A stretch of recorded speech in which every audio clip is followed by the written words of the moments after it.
I'm back. Hi. It's been a little bit. School has been very, very busy. It's a very busy time of year. So I thought that I would do something simple, just talk about all the books that I've read this semester and, keep things updated, talk about it. Because I've read a lot this year. Hold on. Let me show y'all. Oh my god, I can't move the camera while it's recording. That's so silly. But anyway, let me give y'all an idea.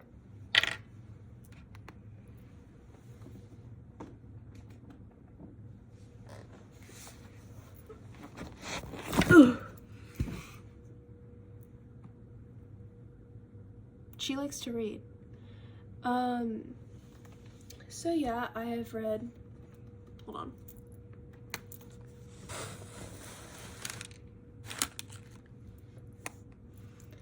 I have read roughly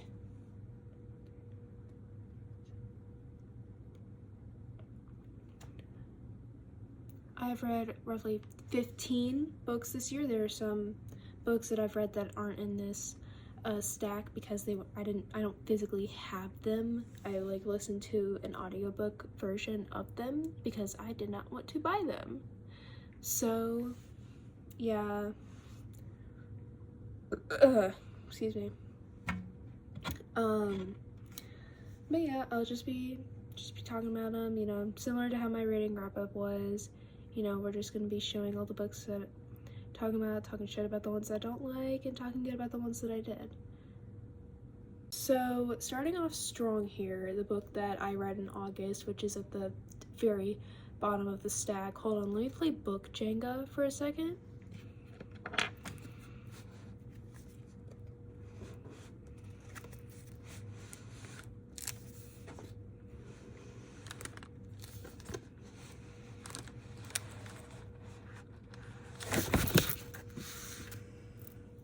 We were close. But anyway. Crime and Punishment by Fyodor Dostoevsky.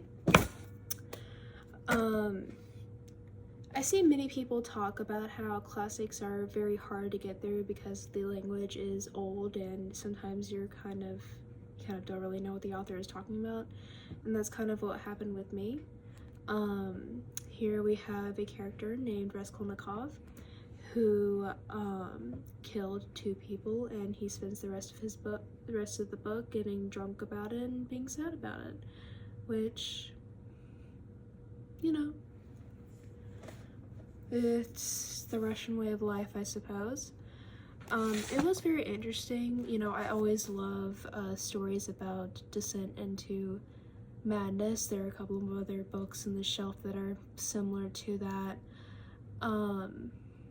My favorite book when I was, well, not book, story, but my favorite story when I was 10 years old was The Telltale Heart by Edgar Allan Poe. So we can see that my taste was very refined by a young age.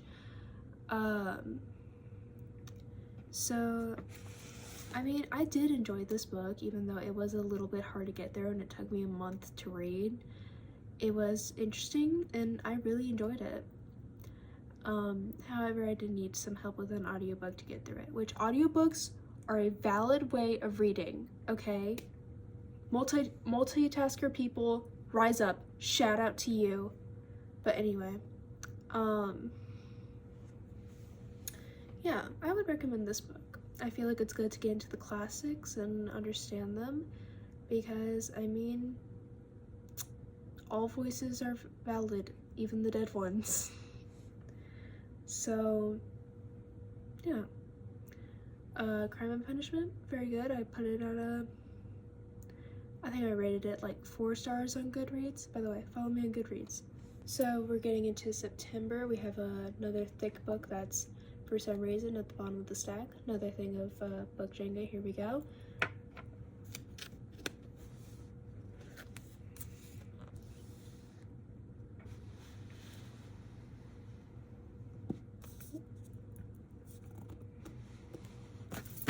Shit! we're fine. We're fine. We're fine. There are gonna be some books that I'm talking about, and they're mostly the ones who I don't have physical copies of, and those are my book club books. I have a book club at my school, and obviously, you know, of course I participate in book club, but anyway.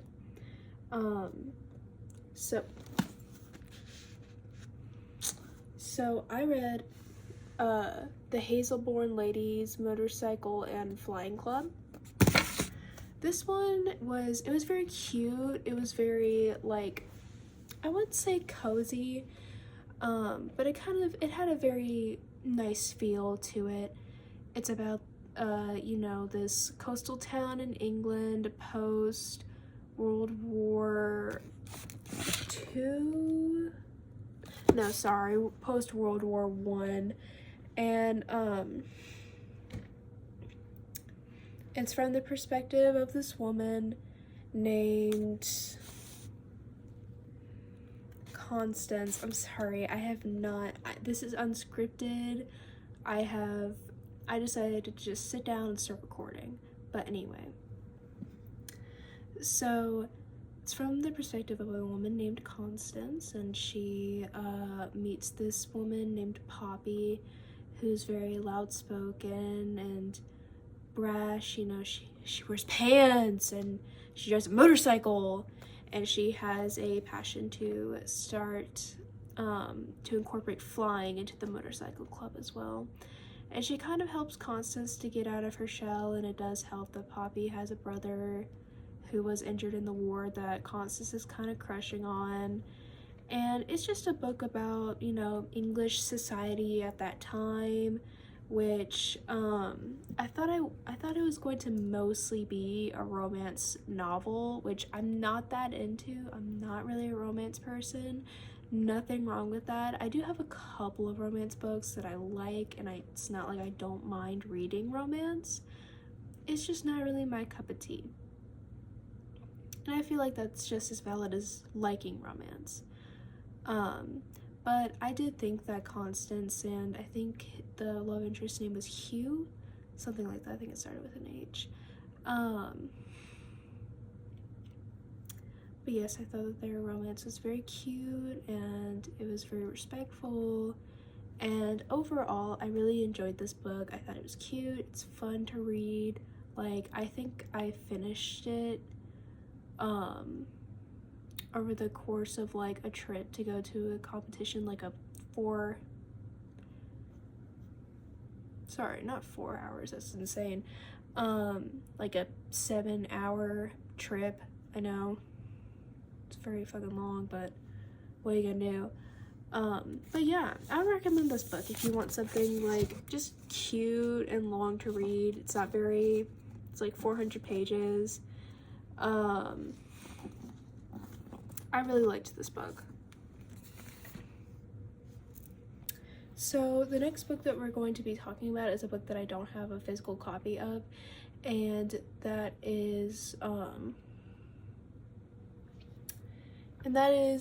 Today, Tonight, and Tomorrow by Rachel Lynn Solomon. Sorry, I have my Goodreads up right now. But anyway, so it's about these like two academic rivals. It's like a enemies to lovers, you know, type romance between these two, like the valedictorian and the salutatorian of this high school. And they have this like senior scavenger hunt across the city they live in, which is Seattle, and they have to like partner up, you know, and I didn't like it. I already had my biases because I'm not a romance person, but like even the friends that I had in, again, book club book, even the friends that I have in the club, like who like romance, didn't mess with this. And I mean, my issue was that the romance wasn't like written well, like at all. Like apparently they've always liked each other, but if they always liked each other, then why was she like, oh, I don't know, oh, I hate him so much. And it's like, girl, just get over it. I like, and also the girl in this book, she was so unlikable. Please, can we please get a smart female character that isn't like a total bitch? Like, being strong doesn't require you to not be kind to other people around you. And she was just like, she was nasty, bro. Like, okay, you're a senior in high school, grow up. But it was just like every character in it was just very unlikable, and the romance was not very believable. Like, I give them 5 months. It was not good. It was not good. I did not like it. No.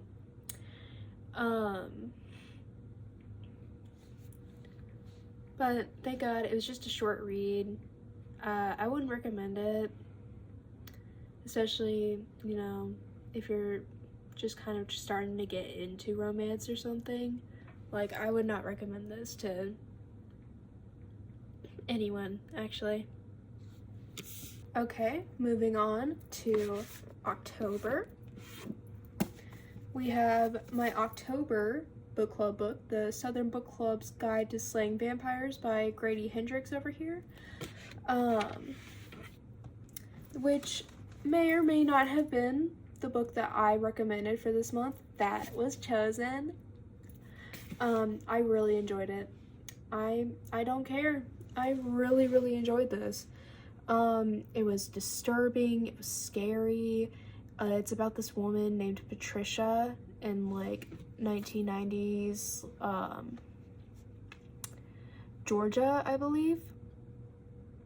And there's this weird guy who moves down the street, and soon enough odd things start happening around town, and she's like, I think that dude's a vampire. And everyone's like, what are you talking about, bro? He's just a dude, you know? But Patricia's like, something ain't right, man.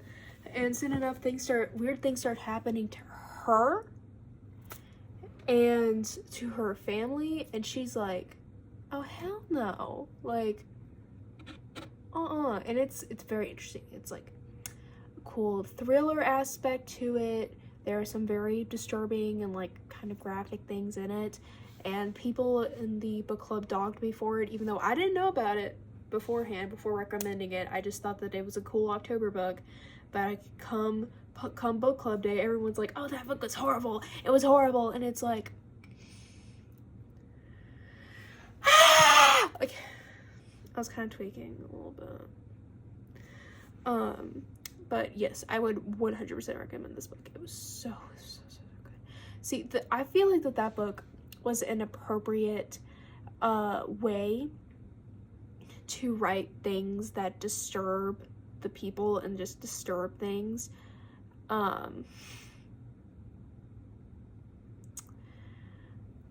Like, it had a purpose. It wasn't like edgy for the sake of being edgy. It was good. It was enjoyable to read, and I liked it. I thought it was really interesting. So if you read this, check your awardings first, but you should read it. So the next book we got is The Rebel by Albert Camus. I've always found his work to be very profound. Earlier this year, actually, around January, February, I read his Myth of Sisyphus, and it really like kind of changed my perspective on a lot of things, because this was my first time ever reading philosophy. And again, while I same as how I said about classic literature when it came to Crime and Punishment, it was a little bit hard to get through, because this was the first time I ever read something like really thought-provoking, and it was just really interesting. it was just really interesting to read, and I enjoyed it a lot.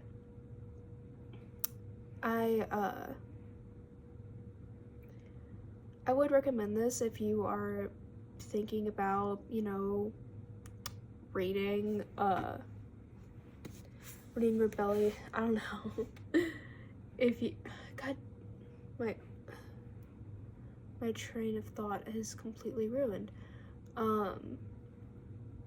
If you're just thinking about reading the opinions of freedom and fighting for your rights from the perspective of an Algerian freedom fighter, he has a lot of very thought-provoking points and talking points within this book, and I would recommend, you know? Yeah. So our last book for October, ooh. Sorry, I sneezed on my leg because I've been like really allergy ridden, and but anyway. So we have Earthlings by Sayaka Murata. I already have adored this woman ever since I read Convenience Store Woman, again back in like January, and Convenience Store Woman spoke to me so very deeply that I decided to pick up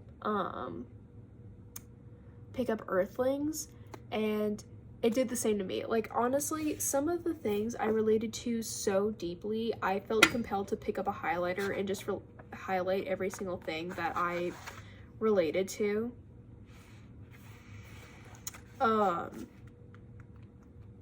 It's about this woman named named Natsuki. She's in a asexual relationship with her husband. You know, it's a marriage of convenience. And growing up, she always felt like really disconnected from her family. Like, she was just always the odd one out, the black sheep, which, as you can tell, I'm sure Sayaka has felt similar things, because her last book, Convenience Store Woman, was also about a woman who felt like the black sheep in her family. And it wasn't until her cousin came up to her, who she was in love with her cousin, and she didn't understand, but this was when she was younger and she didn't understand what incest was.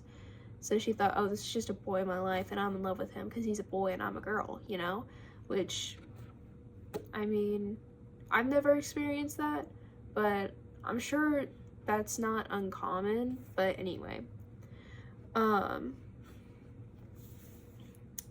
it's more deeply graphic than Convenience Store Woman was. There's incest in this, there is sexual assault, there is cannibalism, there is very many disgusting things that have been done in this book in order to escape what the main characters refer to as the factory, talking about society and societal expectation, things of that nature.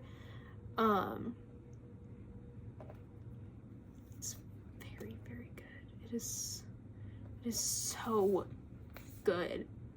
I love Sayaka with my very heart and soul.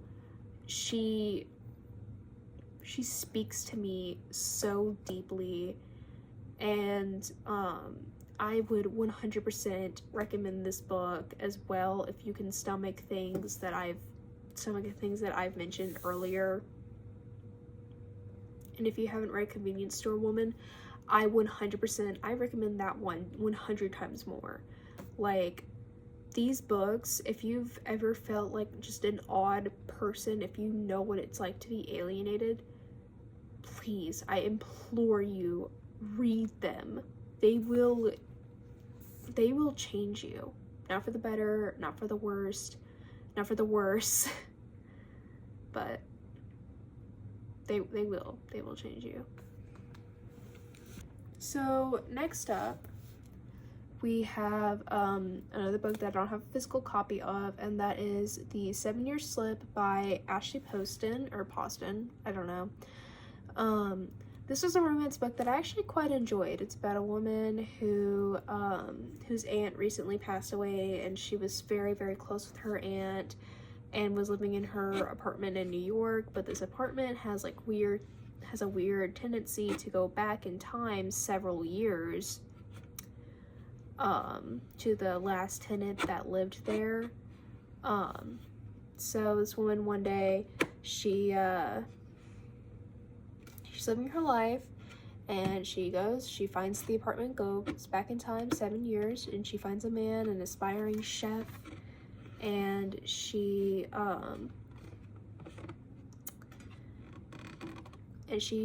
falls in love with him. It's very, very cute. There is a very diverse cast of people, and they're likable. And we finally have like a boss bitch main character who's not a bitch. I really liked our main character. I liked everyone in this book. I absolutely adored her aunt, who was mostly, you know, her story was mostly told through the memories of the people that loved her. But every single thing that people told me about her, I loved her more. Like, she was just a very interesting, fabulous old New York woman type that was constantly on the move, constantly traveling. It was a very emotional book, and it was cute, and I really enjoyed reading it. I give it like a 4-star. I recommend it if you like little cute fluffy romances. I hate that I just used the word fluffy, but like I don't know how else to describe it. I mean, there are sex scenes in it, and I'm not the biggest fan of sex scenes, but like, it's okay, baby girl, I forgive you, you know. Yeah, it was cute. I liked it. So yeah, that was my November book club book. This was my next book in the list, The Bell Jar by Sylvia Plath. This one I really enjoyed. You know, typical 17-year-old girl reads The Bell Jar and is just completely in love. But for real, I enjoyed it a lot. I knew that people were talking about, like, complaining about the racism, and yeah, there are many much better books out there about women's mental health, especially in that time period. I haven't found them personally. That's not a slight, like, I genuinely have not found them. But if you guys have any recommendations of books in that category, please tell me. I will love to read them. But yeah, it's about this woman named Esther, who gets an internship in New York City, and she's just like, she lives the perfect life in the eyes of her peers. She's smart, she's pretty, she gets the scholarships, she gets the money, you know, but she slowly feels this success means nothing, and she is slowly dwindling, and she's not getting as far in life as her peers. And this is yet another book where as the reader goes on, you can tell that this character is slowly going insane.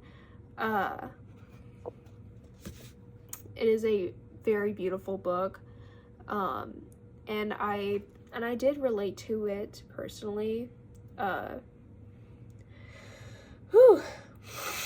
Sorry, like, my nose is like super stopped up right now, and I don't know if you can tell through my voice, but like, I'm kind of having difficulty breathing right now, so excuse me.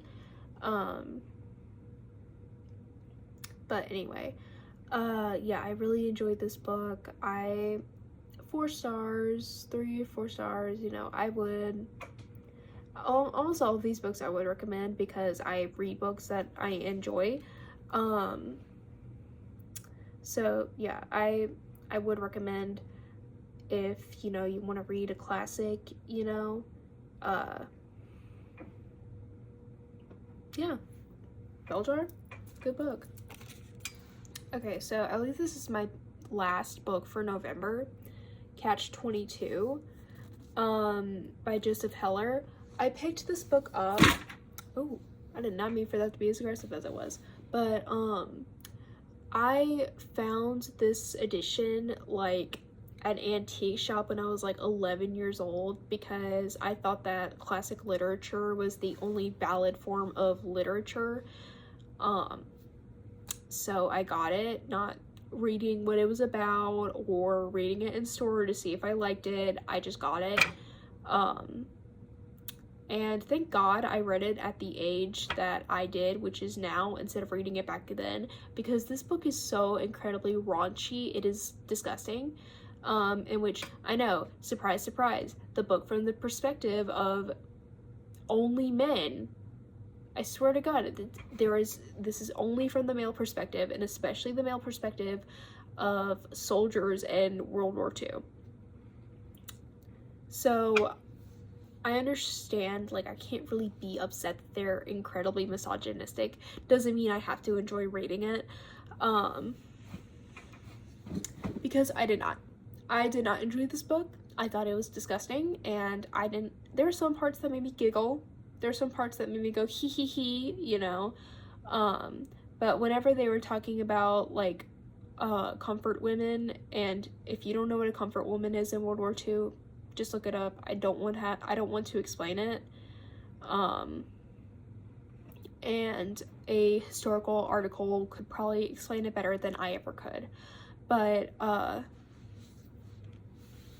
this book was incredibly disappointing, and I did not enjoy it. I would not recommend this to any woman, or any person for that matter.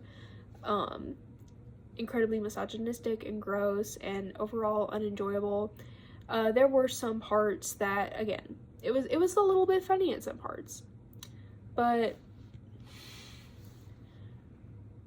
I would not recommend it solely based off of that. Sorry. So we're getting into December right here. We have Just Like Home by Sarah Gailey was my first December book, and this book was really good as well. I enjoyed it a lot. It's about this woman who's like in her 30s, and she returns home at the call of her estranged mother after them not talking in like 12 years, I believe. And you get there and you realize, like, oh my God, her dad was a serial killer. Like, I know, insane. Her dad was a serial killer, and she's estranged from her mother because her mother really like rode off of the infamy that it gave them. Like, stayed in the house, let people visit it, like posted their names, posted her daughter's name, her minor daughter at the time, like letting her have her face be shown and her name be posted, and her and her mother never really had that great of a relationship in the first place. Like, she's not allowed to call her mother. She has to call her Daphne and things like that. And there's this guy who lives in the shed out back who rents it out, and he's like this artist, and he's the son of an author who made their house and their family name even more infamous than it already was. And obviously she automatically hates him because of what his father did to her. And there's chapters in the book that like goes back in time to a year, 2 years before her dad was discovered, you know. Kind of finds out like his perspective of things, and like, I mean, obviously the book is all from her perspective, but her and her daughter, like, she was a daddy's girl, you know, so he really told her a lot of what he was thinking at the time. and it was really enjoyable to read, especially as someone who personally, like, I am very, very close to my father than I am with my mother. Not for any personal reason, or for no reason that I'm not gonna get into here. But yeah, as someone who had a similar, like, relationship to her dad than as the main character does in this novel, it was very interesting to read, because it made me think, what if my dad was a serial killer, you know? But yeah, it was a very enjoyable read. I think I gave it like 5 stars. Wonderful, beautiful ending. I would recommend this. Like, you guys need to read this. Alright, next up, we got The Silent Patient by Alex Michaelides, and I have no idea how to pronounce this name, but it was good. Like, I think this book was popular like a couple of years ago on Book Talk or something. I don't know, but I picked it up and I enjoyed it. Like, it was a good thriller crime novel. Twist was actually kind of good. Like, I did not expect it. It was the shifting perspectives really, like, threw me for a loop because of how the time worked, and it was just really good. It's about this painter, and sorry, hold on, I have to go back to the synopsis. I'm really sorry, I forget like everything. Okay, so this painter named Alicia, she's very famous, like very well known for her paintings. One day her husband, who's a photographer, comes home from work and she shoots him, hasn't said a word since. So this case has stumped so many people because of the painting that she made afterward, and this therapist named Theo, he's like, I'm gonna fix Alicia. And everyone's like, okay, bud, sure. And he's like, I can fix her. And so he goes and he like talks to her, and they have a couple of therapy sessions. Things aren't going too good for Theo at home with him and his wife, and things are just very, the entire time reading this novel, I was just like stroking my pretend beard, and I was like, you know, getting my thinking cap on, my Sherlock Holmes hat and pipe, and it was really good. Like, I love everything that I watch and read, so if you're ever gonna see me like do a review, like, it's just gonna be so repetitive. I'm really sorry. I'm just gonna be like, yeah, I enjoy this. I like this. I like everything. I'm not really an analysis, like, critical person. I'm sure there are tons of people, really smart people, who could say really smart things about this book, and they probably hate it. But I enjoyed it. So, yeah. Book, surprise, I have no physical copy of. It is our book club book for this month, actually, you know, for December. And this is called In a Holidays by Christina Lauren, and it's about this woman whose name I forgot because I was kind of iffy on her. She has a cabin that she goes to with her family and all her family friends and stuff like that, that she's known like her entire life.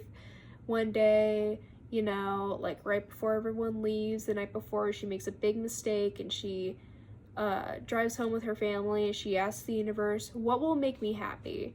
And then she wakes up to find that she's on the plane December like 20th, you know, right before Christmas, going back to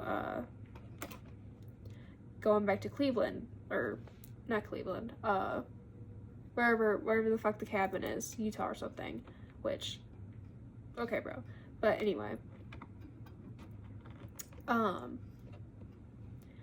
so, I mean, it was okay. It was like a very cozy, you know, Christmas novel, which I don't really give a fuck about Christmas anyway, but anyway,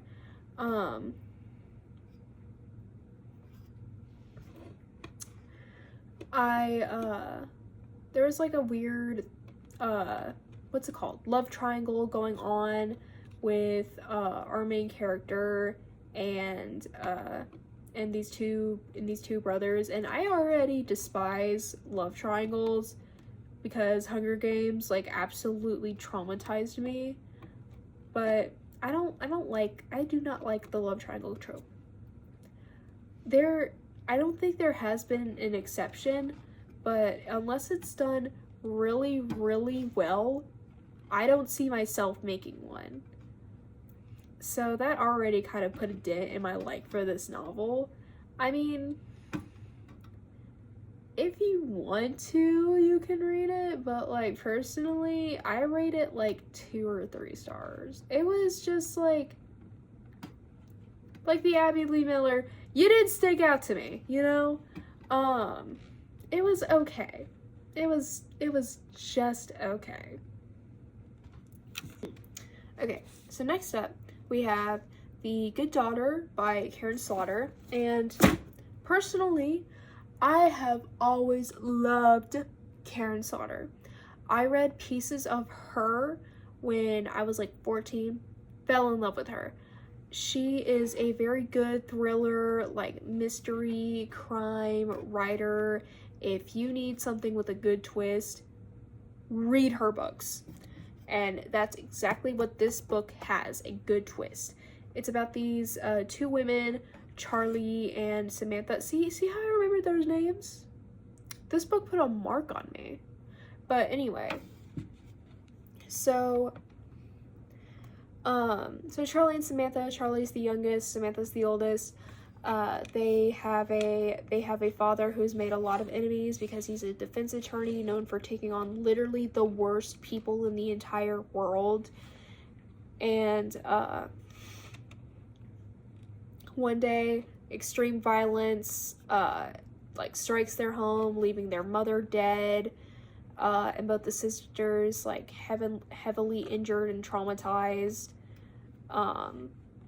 So like 20 or so years later, one day Charlie's at the school, at their middle school for undisclosed reasons, and there's a school shooting that happens.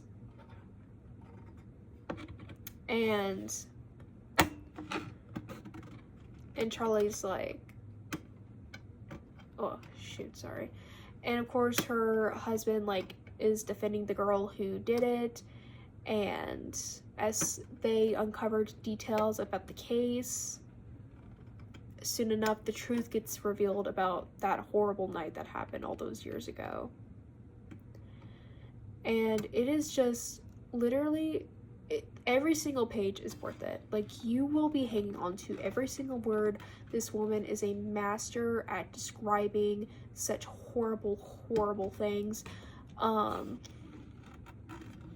I could not put this down. It was so good. It was so good. I am absolutely in love with this woman. I recommend this book 100% if you are a thriller, horror junkie, like I am. Oh my god. Yes, please, just read this book. Next up, Little Fires Everywhere by Celeste Yo. I don't know. I know this makes like a Y sound, but I don't know how to pronounce it when it's just NG. But anyway, again, this book was really good. I really liked this. I watched the TV show when it came out, like Reese Witherspoon's TV show. a couple years ago, and when I watched it, I was kind of like, huh? Like, I was really confused, but I knew it was a book, and I'm always like hey, you guys need to read the book before you watch the movie, you know? I don't know why I'm like that, but I just am. So I picked, oh my god, I picked this up and I read it, and I really enjoyed it. It's about this woman named Mia and her daughter Pearl, and they're kind of like vagabonds, you know, they go around the country exploring, and because Mia's a photographer, she's an artist, and she literally just goes where she feels like she's called, and this place specifically was in Shaker Heights, Ohio, and Pearl meets this family called the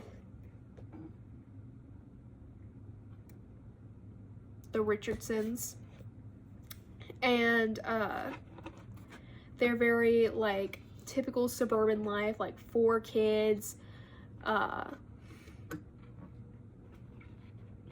4 kids, rich house, 2 parents with nice jobs, and soon enough some things start happening, some drama starts happening, and Miss Richardson is like, Mia, who are you? And it's a book just about like how obsession with things like this can really just be the downfall of yourself and others. And I thought that it was just so lovely and good, and I thought that like just the descent of chaos and the descent into chaos was utterly beautifully written. For a very short read, there is a lot that's covered, and I read it in like 3 days. Like, oh my god, it was so good. Like 4 stars. Read this book. Like, I do not care what kind of genre you like. You could like the smuttiest, darkest romance to the goriest, most disgusting horror novels. No matter what you like, read this book. My sentiment will be the same for our penultimate book right here, On Earth We're Briefly Gorgeous by Ocean Vuong. I guess this month was just my Asian authors month, but this, oh my god, On Earth We're Briefly Gorgeous was so gut-wrenching and heartbreaking. It really just changed the way I see like a lot for such a little book. It's about this boy who's nicknamed Little Dog, writing a letter to his mother, who will never be able to read it because her education was cut short when her elementary school was napalmed during the Vietnam War. And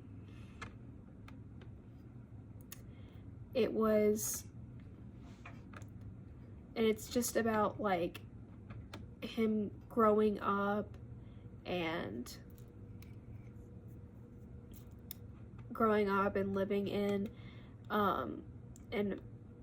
living in a white world, I guess. I don't know how to describe it, because it's just like I actually got done reading it today and I'm still speechless just talking about it.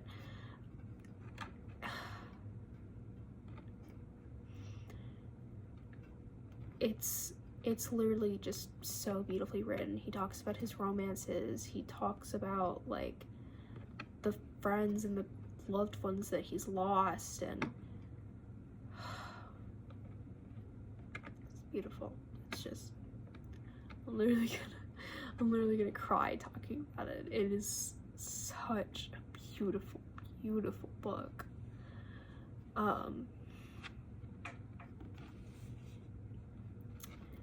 it disturbed me and it comforted me at the same time. It was so, so beautiful.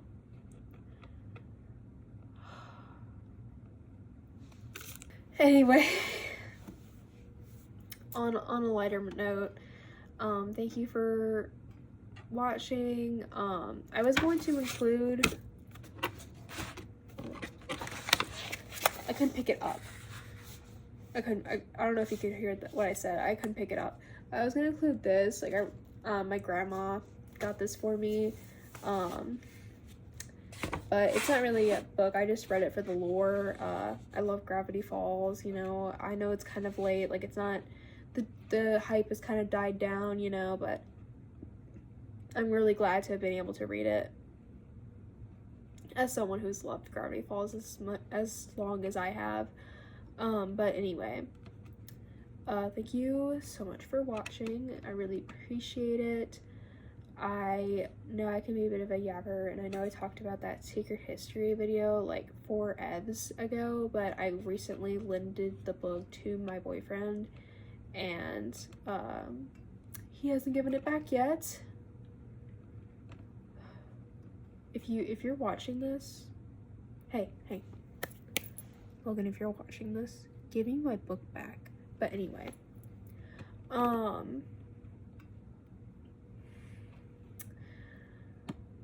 I really enjoyed what I read this year, and honestly, I wanted to just go ahead and get this video over with. I'm probably gonna finish another book or two before the year officially ends, but I just wanted to go ahead and get this kind of over with.